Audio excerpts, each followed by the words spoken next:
All right, everyone, I'm here at a location that's been very good to me over the years. This year I didn't run a mock scrape at this location. I let it rest, but for the 5 years prior to that, I did. And out of all of my mock scrape locations, I had more action at this one than any of the ones that I've ever created. I don't know if you can see, but I got a tree stand that's let's see, get it in the frame. It's right there against the tree right there. And then just over the lip where I can see here, I've got a stool, a big heavy-duty wooden stool down on the bottom. If it's too windy to be up in the tree, I can get down and be on the stool and watch this little flat. I'm at the top of a ridge that has a little flat on the side. The ridge comes up steep and it has a little bit of a flat before it goes up and over. And they'll come in here on this flat and work this mock scrape. Had all kinds of success with bear. I mean, bears are all over. Bears are up here all the time, high on this ridge, especially on a really good acorn year. I've gotten black coyotes up here. I've gotten just all kinds of really good footage and some really big bucks, one of which I killed up here. But I'm putting out some of these hemp rope licking branches. It's supposed to mimic a licking branch, but it's hemp rope. And I just got this rope, and it's about 1 inch in diameter. I mean, it's a solid 1 inch in diameter. And one of the things I was surprised about in getting this, it's new to me, is smelling it. I thought it would smell more natural because it's supposed to be 100% all natural. I think it smells kind of chemically. I have noticed that when I've done my research on this, people that are having success or that are kind of in the know about these things are actually saying that you should put them up this time of year so that they can air out for a year. And it's probably because of that smell, but they said that the deer can get used to it in its environment. And then come next year, I can come in here, lure it up, and it'll be in business. So that's kind of what I'm doing this evening. I've already set up one of these. I've got, this is the second one I'm setting up, and I've got 2 more that I'm gonna do before dark. But because it was so chemically, I went ahead and dipped it down in some imitation vanilla extract. It's not pure vanilla extract, it's imitation. And it's just a smell that's attractable to deer, and that's just to keep them from spooking. I just don't want them to spook away from this because I don't like the way it smells. But I think by August of next year, late August of next year, when I start looking at mock scrapes, this one's going to be very interesting to watch and see what happens here because I've had so much success over the years.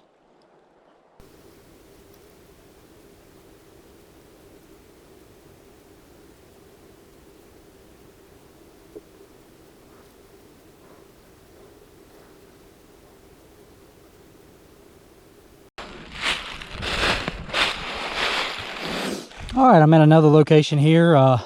This actually was getting a lot of activity in the beginning of the season. Looks like the winds really blowed the leaves over now. But I actually ran this as a mock scrape this year, and you can see right there, I've got a trail camera on the tree right there next to where the white bag is. And my tree stands, see the frames, it's right there in the tree. I didn't hunt that stand at all this year, but anyway, I'm at this next location. I just want to talk a little bit about how I set this thing up. So again, this is a 1 inch hemp rope. And what I did here to keep it from fraying, I put a couple green zip ties on the end. And then I took some like baling twine and just to make it look more natural and blend those zip ties in and something else that can hold a little lure. I put that on the end. I did the same on the end that I'm gonna tie off to. But this is the main end I want to be, the deer to use. But that's kind of how I set that up. And then what I do is I tie, you want it, everything that I've been researching is saying that you want it, at waist length, because deer are not very tall, about like a large dog. And all you have to do is just tie 1 knot in this thing. It's so big, you just tie that 1 knot. And there you have it. And then what I do is, and this is because of where I live at, we have such issues with black bears. Black bears are very curious in nature. I'm worried, it's still very warm. It's 71 degrees out here this evening in the beginning of December. So the bear are definitely not denned up. So I'm worried about bear coming up and grabbing it, trying to rip it off a tree. So what I do is I come in here and I zip tie the rope to the branch. with real heavy, this is the thickest zip ties I could find. Real heavy zip ties. And I zip tie those to make sure that a bear can't steal my rope. This rope is not inexpensive. I bought it in a 48-foot section, and it was like $68, $70, something like that with tax. So it's not the cheapest thing in the world. So I will, I've got some clippers in my bag there. I'll clip the tabs off of this, and then this one will be set up. It's just that quick and that easy. I'm pulling trail cameras today, so along with this, I'll pull the trail camera and then go on in the next spot.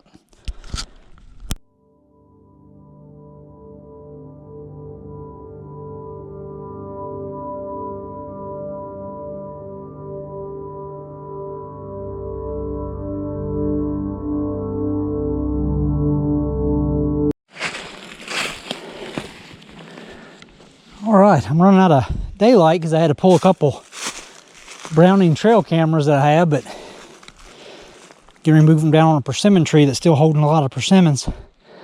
See the trail camera right there? I ran a mock scrape here this year. Again, I had a little bit of success. Something's actually rubbed the bottom of my tree there. That's some little bucket looks like, but this is where in years past I've run a mock scrape. So I'm going to tie this off over here and kind of reestablish this with this rope. You can't see my tree stand from here because it's just, I mean, it's maybe 45 yards, 50 yards down through the brush right there. You can't quite see it. And down here, I'm going to run a different type of, actually use vine as a lick branch down there. I think vine's the best way to go. This is just something different that I'm wanting to try. But, so yeah, that's kind of where I'm at with that.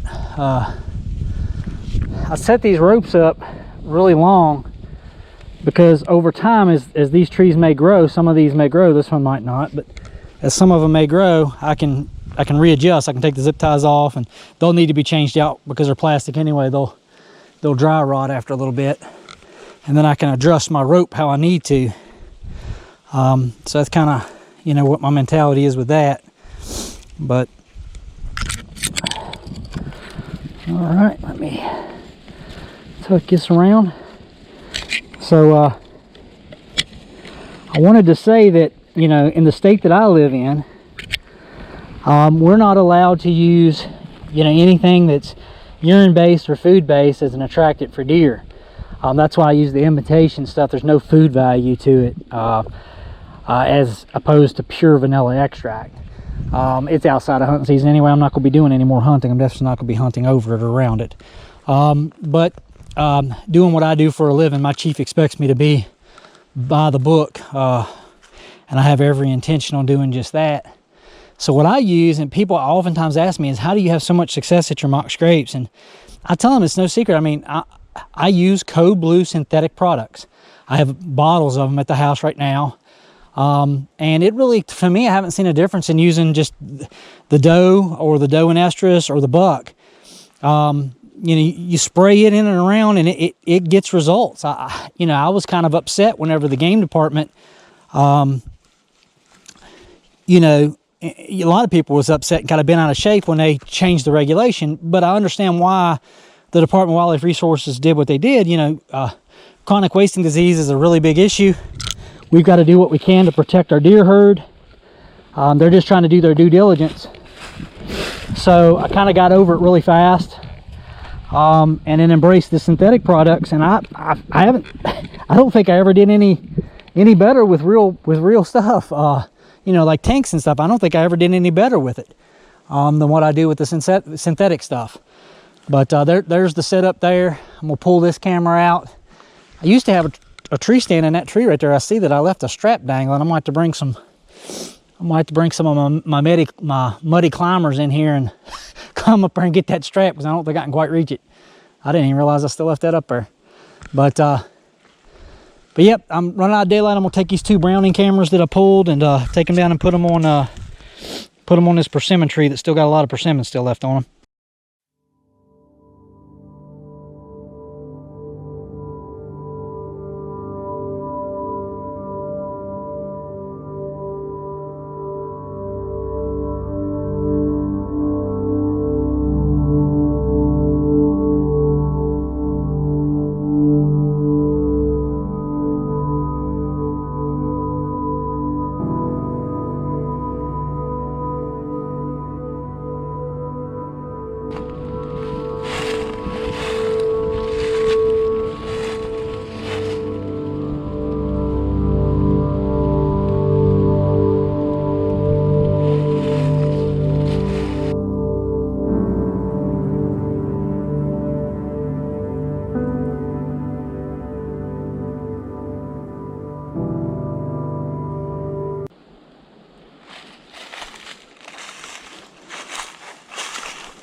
Tell you what, I don't know what did it, if it was a buck or a bear, but something just shredded my lick branch. This is my 3rd year, I think, running here, but last year in late December, I ran this camera longer than I am this year. This place was on fire. I've got bucks just doing all kinds of stuff in here, just bachelor groups of bucks like crazy. But so I figured this was probably a buck, but it just destroyed my daggone branch, which is a little bit upsetting. I don't want it to die, but because I just put the rope up. But I don't have a whole lot of videos on the camera, but I should have whatever did that.